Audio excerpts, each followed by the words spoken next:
Okay, so question 2 is asking us to find the mass of CO2 when there are that many atoms of oxygen present.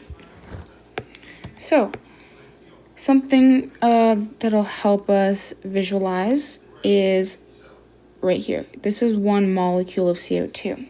And in one molecule, we have the one carbon atom, that's this one, and then 2 oxygens. Okay, those are oxygens, and it's carbon. Okay, so just for example, if we had 2 atoms of oxygen, that would make up only one molecule of CO2. See, atoms make up molecules. Okay, the molecule is the whole thing. Atoms are the bits that make up the whole thing. Same thing, if we have 4 atoms of oxygen, that means we would have 2 molecules. If we had 6 atoms, we'd have 3 molecules. 1 times the 2, that's 2 atoms. 2 molecules times 2 atoms, that's 4. That's how we're getting these numbers. So if we had, say, 150 atoms, that means of oxygen, we would have 75 molecules. So basically what you do is you take the number of atoms, divide it by how many atoms are in CO2, and that'll give you the amount of molecules. So basically we just divided it by 2. When it's 6 atoms, we'd have 3 molecules. Because, yeah. So it's the same deal when we're working with huge numbers. You know how we just 2 divided by 2 divided by the 2 is just 1 molecule. 4 divided by the 2, that's 2 molecules. 6 divided by the 2 oxygens is 3 molecules. So same thing. Our question is saying if we have this many atoms of oxygen, how many molecules? So how do we go about this? We just divide this by 2. So in our calculator, we have that many molecules of CO2 present. Okay? Which is a lot. Okay, cool. We have the number of molecules. How is that going to help us find mass? Well, it's kind of, I guess, what you did in question 1. We have to use this very important ratio. It's called Avogadro's number. Yeah, I'm pretty sure you've learned about this already. And it's basically a ratio that tells us how many things are in 1 mole. In our case, we're working with 1 mole of CO2, so that means we have 6.02 times 10 to the 23 molecules. Now, this is just contextual. You know how we say 1 dozen? That could be like a dozen cupcakes or a dozen donuts. It's the same thing here. We're saying 1 mole is 6.02 times 10 to the 23 somethings. But we have to make sense for our question because we're working with moles of CO2 and we're working with molecules. Now, why did I do all of this stuff beforehand? Why can't I just say 6.02 times 10 to the 23 atoms in whatever of carbon dioxide? Well, that's because the number of atoms of oxygen does not equal the number of molecules of CO2. You see, carbon, for every 1 carbon, we have 1 CO2, right? So technically, then we could have just skipped this whole step.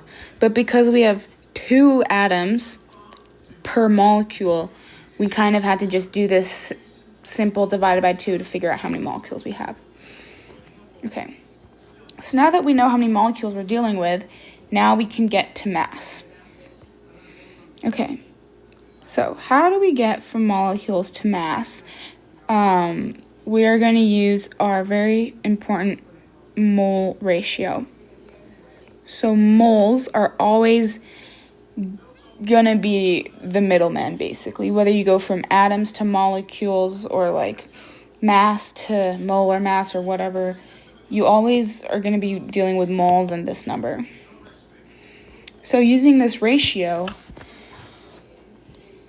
We can convert molecules, because we know we have this many molecules in 1 mole. So how do we get to mass? Well, that's when we use the molar mass of carbon dioxide, which is that number because we have 1 carbon plus the 2 oxygens. So 1 carbon is 12.01 grams per mole, and oxygen is 16 grams per mole. And we have 2 of them.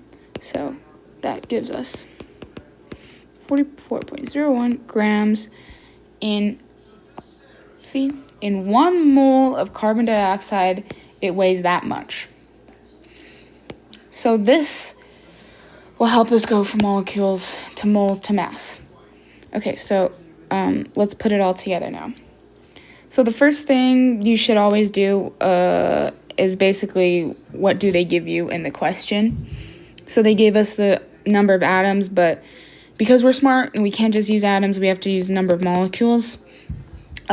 We can start from here. So we have 1.25 times 10 to the 31 molecules of CO2. Now, the way I'm going to show you is by using fractions, and that'll help you keep track of your units. Because I could just tell you, oh, just multiply by this and divide by that, but that is like not very beneficial to learning, and this helps you keep track of your work, and it's very helpful. So I'm going to show you this way. So we want to go from molecules to moles, okay? Because of the Avogadro's number, we are able to do that. So we want to cancel out molecules because we don't care. We want to get moles. So that's why I put it on the bottom. Because, in fractions, if something's the same on the top and bottom, we cancel them out, which is helpful because we want to cancel out molecules. Well, and we want to end up with moles, so we put that on the top. So now that we have the relationship of units, now we can start putting in the numbers. Well, going back to our number, we know that there's this many molecules in 1 mole of carbon dioxide. So yeah, molecules cancel out. Okay, good progress. Now we have moles. Do we want moles? No, we want mass. So same thing, we want to cancel out moles. So you put it at the bottom, so we can cancel them out. And we want to end up with mass, which is just grams. See, grams per mole. If this was kilograms per mole, then we would put kilograms there, but the periodic table, like where you get these from, are in grams, so we just use grams.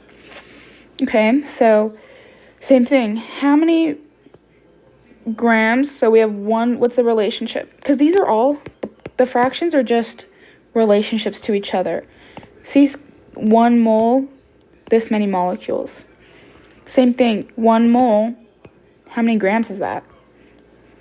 That's what we did our molar mass for. So 1 mole of carbon dioxide is 44.01 grams. So let's just go back to our path. We want to go from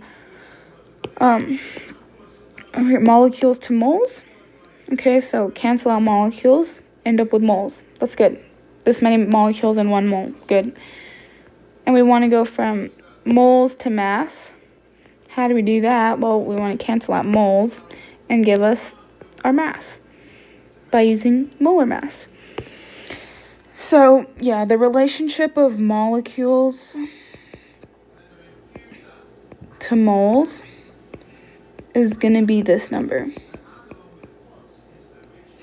And remember, depending on what kind of question you have, the positions of these numbers could swap. But in this case, because we want to cancel out molecules, they go on the bottom.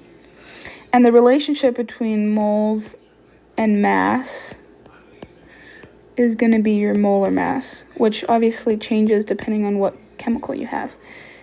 So, if we put this into our calculator, 1.25 times 1031.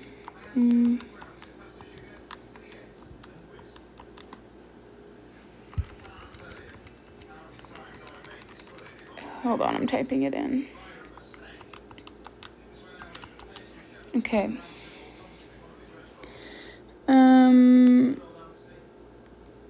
yeah, we have that many molecules of CO2, and that many in 1 mole. And 1 mole is that heavy. So, accordingly, we have this much, which is a lot. So you could probably, hold on, 9.1 times 10 to the 1, 2, 3, 4, 5, 6, 7,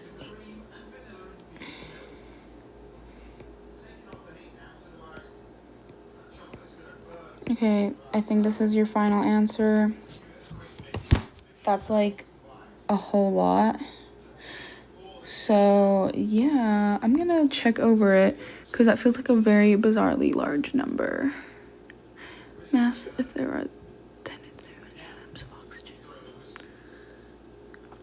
Okay, yeah, but essentially this last bit is like what your math should look like. So you take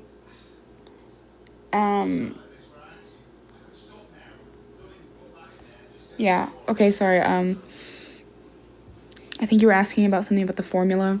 Yeah, because we know the formula, there's 2 oxygens per molecule. We divide it by 2 to find how many molecules we have. That makes sense. And based on this many molecules, we can find how many moles. And once we know how many moles, we can find out how heavy it is. So yeah, I think that's your answer. I hope you have an answer key.